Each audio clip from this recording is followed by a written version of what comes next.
So over here, you can see that I got multiple scenes right here with the word recap, as you can see right here. Well, let's say what I want to do is I want to replace the word recap with the word revision. Let's say, for example, in that case, I can go and manually make some changes. But if you have more than three right here, then it would take some time to actually make some changes manually. So in order to automatically replace everything, you can actually go around over here on to edit and then go to find and replace. So you can go ahead and just like, for example, find the word recap right here and then replace it with the word revision.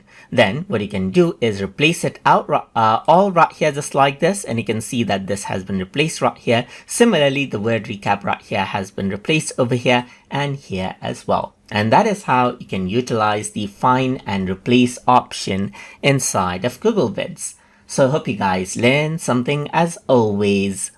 And as always, please like, comment, share, and subscribe.